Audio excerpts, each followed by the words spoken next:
Hey, bienvenue à la capsule Salade du Talk du podcast Les Électrons Libres, la capsule où on essaye de nouvelles machines et où on parle des nouveautés technologiques en matière de mobilité durable. Let's go!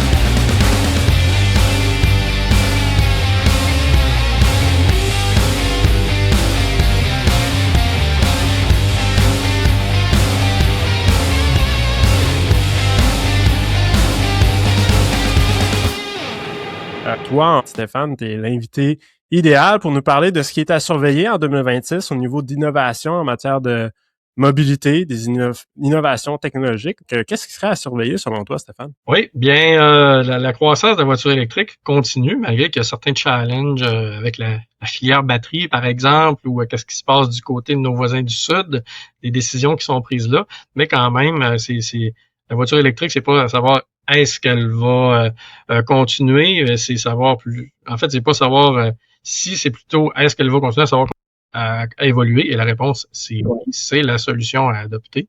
J'en suis convaincu, en fait, parce que j'en ai une depuis des années. Mais en fait, ce qu'il faut surveiller, je pense, c'est les technologies qui vont répondre aux problèmes qui sont souvent soulevés, que les gens ont, par exemple, ou les craintes qu'on a. Ben, ce qu'on va voir, par exemple, et récemment, on a vu une annonce qu'il faut prendre avec un grain de sel quand même, mais souvent, des fois, il y a des annonces comme ça, à force de répétition, qui deviennent vraies. Les fameux breakthroughs dans le domaine des batteries.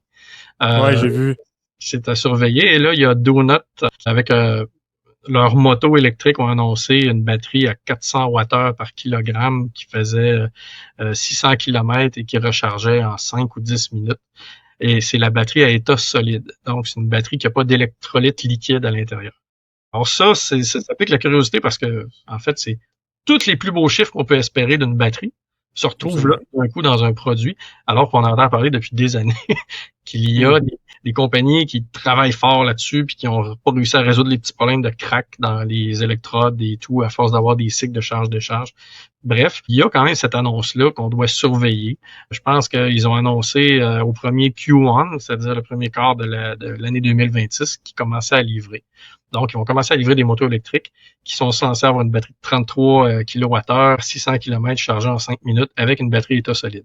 C'est à suivre. On va voir si il va y avoir vraiment ces spécifications-là, s'il y a quelqu'un qui va l'essayer puis la brancher et pouvoir confirmer ces chiffres-là. Moi, je vais me tenir au courant de ça.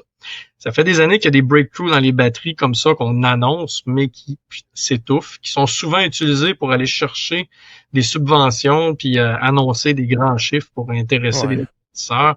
Faut garder une certaine méfiance. Mais bref, ça, je pense qu'avec, je dirais, l'attention médiatique que ça a eu et le semblant de sérieux qu'ils ont l'air d'avoir, faut quand même accorder une part d'importance. Mon esprit scientifique me dit, il faut pas dire ça se peut pas, faut dire tout se peut, faut juste laisser le temps voir si ça existe ou non. Donc, il y a ça.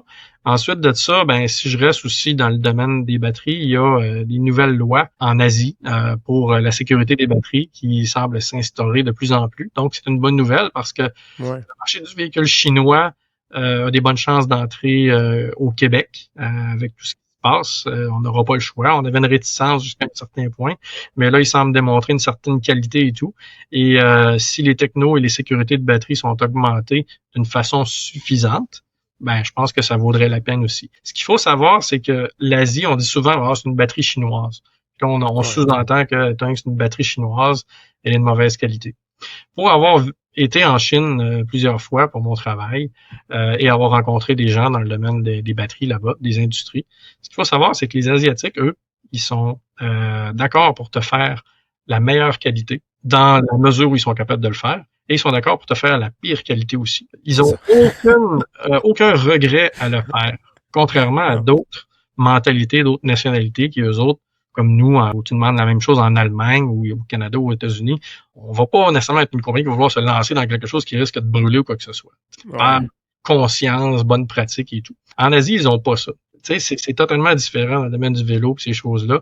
Ils n'auront pas peur de le faire. Si toi, tu dis, c'est ça mon devis, puis peu importe qu'est-ce que c'est ça mon budget. Puis ils vont te le faire. Alors, c'est ça qu'il faut comprendre de l'Asie, c'est qu'ils sont capables de faire de la qualité aussi, puis ils poussent très, très fort de ce côté-là.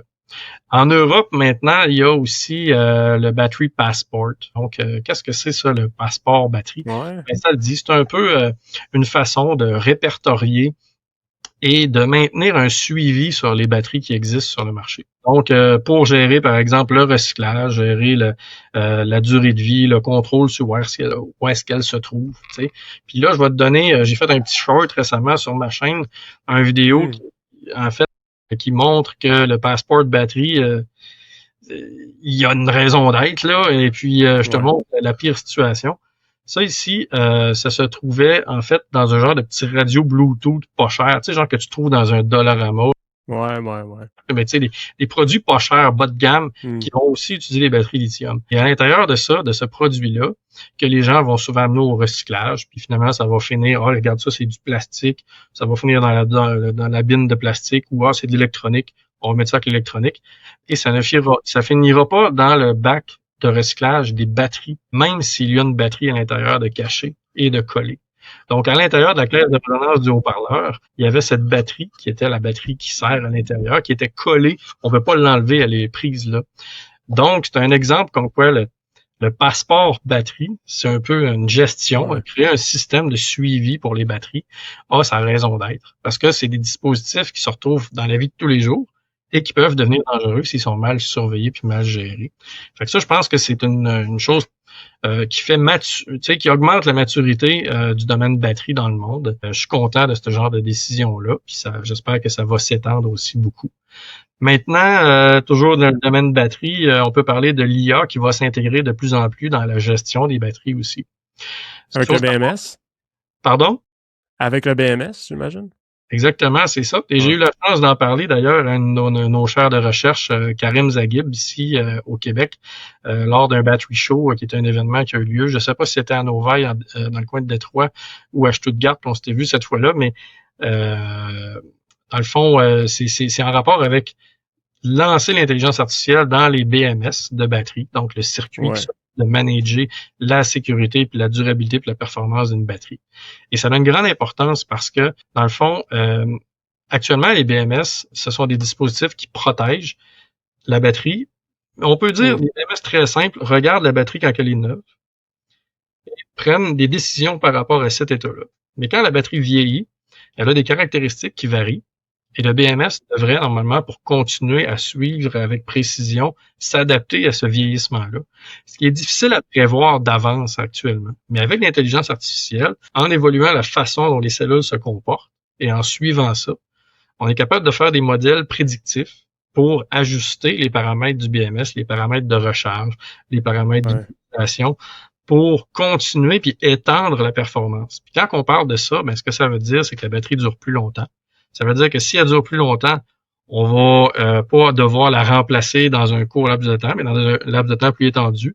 On a moins besoin d'en produire. On produit moins de pollution. Bref, le client est satisfait, ça fait moins de pollution, puis ça fait un produit qui fait plus de sens aussi. Fait que l'intelligence artificielle qui s'implémente un peu partout, l'année 2026-2025, c'est comme le hype, là. Ça se trouve aussi dans les batteries. Puis je pense que c'est une très, très bonne nouvelle. Ouais, absolument. Tu vois, moi, j'ai eu ma portion de scepticisme en 2025 sur l'intelligence artificielle, dans le sens que, on voyait les indices boursiers là, gonfler par rapport à ça, une sorte de bulle technologique, on ne savait pas, on était comme genre, est-ce que c'est vrai, est-ce que c'est pas vrai, est-ce que ça va se planter, est-ce que ça va crever, ce bulle-là? Puis, finalement, moi-même, en faisant des recherches sur plein d'autres trucs technologiques, je regarde, l'intelligence artificielle s'implante. Puis, moi-même, je l'ai vu, tu sais, dans le sens que j'utilise ChatGPT depuis 1 an de manière je sais pas, je dois passer comme entre 4 et 5 heures avec ChatGPT par jour. En moyenne, c'est énorme. Et j'ai vu les changements avec d'autres AI aussi. J'utilise d'autres AI. Mais j'utilise beaucoup d'AI puis j'ai vu les changements. Il y a quelque chose de particulier par rapport à l'AI aussi. C'est que ce qu'on sait et qu'on entend, c'est que ça demande beaucoup d'énergie. De l'énergie à un taux que l'industrie ne peut pas suivre. C'est-à-dire que le taux à laquelle l'IA demande de l'énergie, parce qu'on nous-mêmes, on force l'IA de plus en plus. On demande de puissance de calcul de plus en plus élevée. On veut qu'elle fasse de plus en plus de choses. Donc, une demande en énergie qu'on entend parler de plus en plus grande par rapport à l'IA. Et là, on veut pas que ça devienne polluant. Puis là, on se demande, OK, mais la plupart des serveurs puis des centres de données d'IA se trouvent où et quelle source d'énergie il y a autour d'eux autres? Est-ce que c'est pétrole, diesel, est-ce que c'est hydro, est-ce que c'est nucléaire, solaire, vent, autre? Donc là, c'est une question quand même intéressante parce que est-ce que l'IA amène de la pollution supplémentaire? Il y a ça, je pense, qui est important à se poser. Puis si on dit, étant donné qu'on a besoin de plus d'énergie, mais qu'on n'est pas capable de construire, un barrage électrique, ça prend 10, 15, 20 ans à construire. C'est Le super. barrage pour le NX5, tout ça, c'est énorme. On peut pas dire, on se réveille demain, puis dans 1 an, il va être prêt. On peut pas suivre à ce rythme-là. Puis une centrale nucléaire, c'est la même chose aussi. Donc, c'est les deux types d'énergie, à part le solaire et l'éolien, qui prennent 1 an ou 2 à implémenter, maximum. C'est les deux types d'énergie qui sont là d'une façon efficace et durable, mais qui prennent énormément de temps pour répondre aux besoins. Fait que là, l'IA demande d'énergie, puis en même temps, on a le problème d'en créer puis d'en pousser.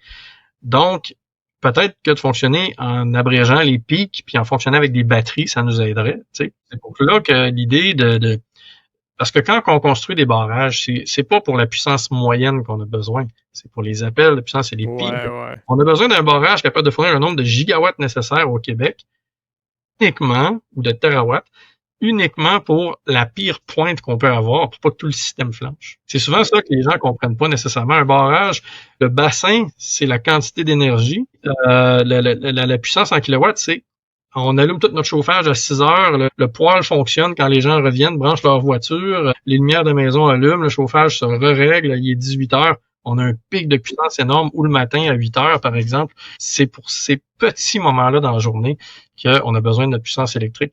Mais là, si on vient d'ajouter de l'IA là-dedans, ce qu'on vient faire, c'est de dire, l'IA, ça fonctionne toujours généralement une puissance moyenne quand même stable, mais quand même stable, okay. Beaucoup. C'est comme si on vient dire, on offset toute notre demande en énergie vers le plus haut.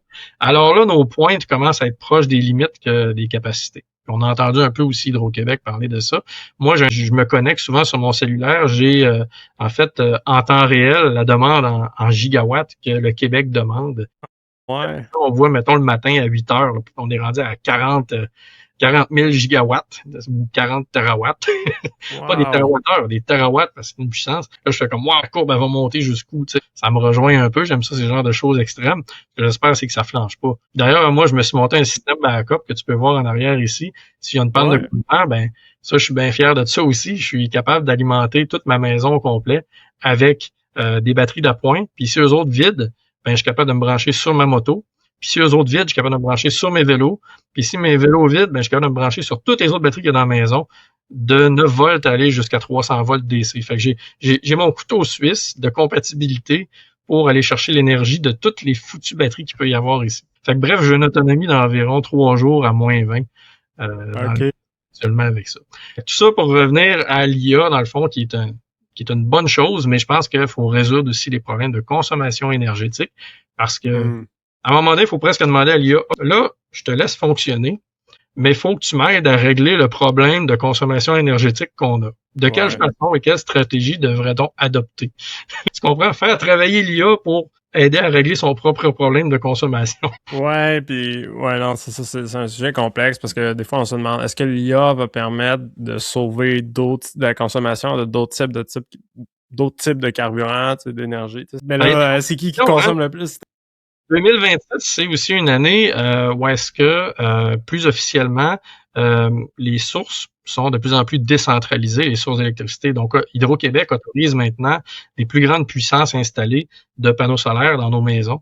Donc, le prix des panneaux solaires continue de descendre, puis il continue d'avoir des découvertes là-dedans. Donc, on gagne certains partiels de pourcents toutes les années d'efficacité sur les panneaux solaires, mais le prix descend aussi. Fait que ça devient quelque chose dont le break-even time, le temps de remboursement de tout ce que ça a coûté, si on peut dire, raccourcit de plus en plus. Donc, ça devient viable de plus en plus d'avoir des installations solaires pour justement se protéger des pannes et tout ça. Parce que oui, le réseau va devenir plus fragile. Puis ça répond en même temps à une question qui est Si on faisait plein de barrages, là, puis mettons qu'on double les barrages. On dit, ça prend 1 an, on double tous les barrages, on a le temps, puis il y a une puissance surhumaine qui nous aide à construire un paquet d'installations. Reste que la structure du réseau, c'est-à-dire le transport de l'énergie, est pas mis à jour. On peut pas dire on produit plus de puissance, mais on grossit pas l'extension qu'il y a entre le barrage puis chez nous, c'est-à-dire toutes les lignes électriques. Donc, grossir le réseau comme ça demande énormément de travail.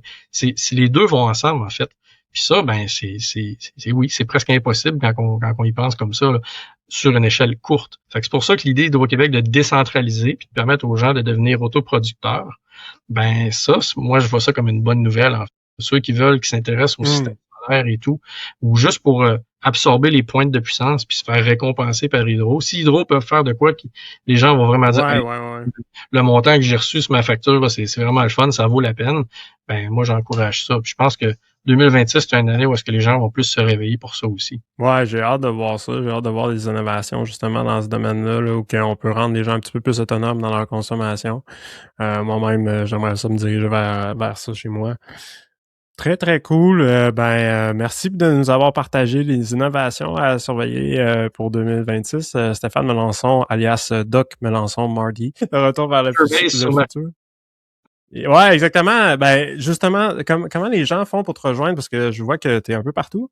Ben, en fait, souvent, c'est drôle à dire, mais ce que je fais, par exemple, quand les gens veulent voir mon contenu, des choses comme ça, ils vont sur Google, puis ils tapent Stéphane Melançon. Bon, là, ils vont en avoir plusieurs, Stéphane Melançon, mais je pense que dans les recherches Google, les résultats vont être assez évidents. Soit que ça parle de souffleuse, de batterie, de record de vitesse, quelque chose comme ça.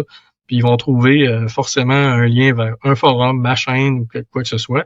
Mais ma chaîne YouTube, en fait, si vous tapez Dr. Bass, avec 3 S à la fin. Je suis également sur LinkedIn aussi pour le côté professionnel, mais pas sous Dr. Bass, mais sous Stéphane Melançon avec ma compagnie Melstrot. Excellent, ben merci beaucoup Stéphane. On va tout mettre ces liens-là justement dans l'épisode. Vous allez pouvoir vous rendre directement sur la chaîne de Stéphane Melançon. Merci beaucoup d'avoir été de passage aux électrons libres.